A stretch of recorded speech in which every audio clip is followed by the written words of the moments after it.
శరణాగతి అనే భావన నాలో పనిచేయటం మొదలైంది అన్న నీ వాక్యాన్ని బట్టి చూస్తే, నీ సాయశక్తులా నువ్వు నాతో సహకరిస్తున్నావని నేను అనుకోవచ్చు, అనుకుంటున్నాను.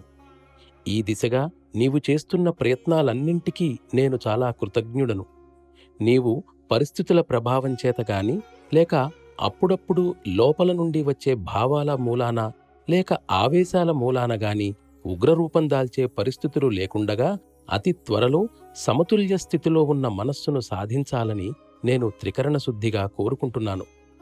గురుదేవుల అనుగ్రహం వల్ల ఆ సమయం ఎంతో దూరం లేదని నా దృఢ విశ్వాసం.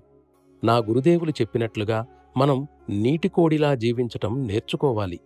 అది ఎప్పుడూ నీటిలో ఉన్నా కూడా దాని రెక్కలకు అసలు ఎప్పటికీ తడి అంటదు.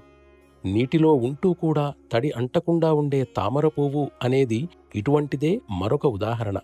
అలాగే మనం ఈ ప్రపంచం అనే నీటిలో మునిగి ఉన్నా కూడా తామర పువ్వులాగా లేక నీటికోడిలాగా దాని ప్రభావం మనపై లేకుండగా పొడిపొడిగా ఉండవచ్చు. శారీరకపరమైన మన జీవితం ఆధ్యాత్మికపరమైన జీవితంగా పరివర్తన చెందినప్పుడు ఇది సాధ్యపడుతుంది.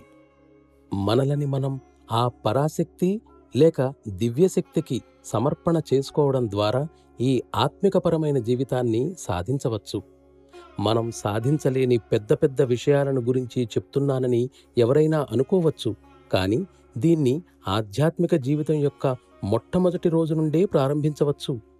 తన స్థితి మెరుగవుతున్న కొద్దీ దీన్ని గుర్తించటం జరుగుతుంది. చివరికి తన భారం నుండి పూర్తిగా విముక్తుడైనట్లుగా గుర్తించగలుగుతాడు. ప్రస్తుతానికి మనకు కావలసినదల్లా కేవలం నీలో నువ్వు సాధ్యమైనంత వరకు లీనమైపోయి ఉండటమే. మరోలా చెప్పాలంటే మాస్టర్ స్మరణ యొక్క నిజమైన స్వరూపం ఇదే.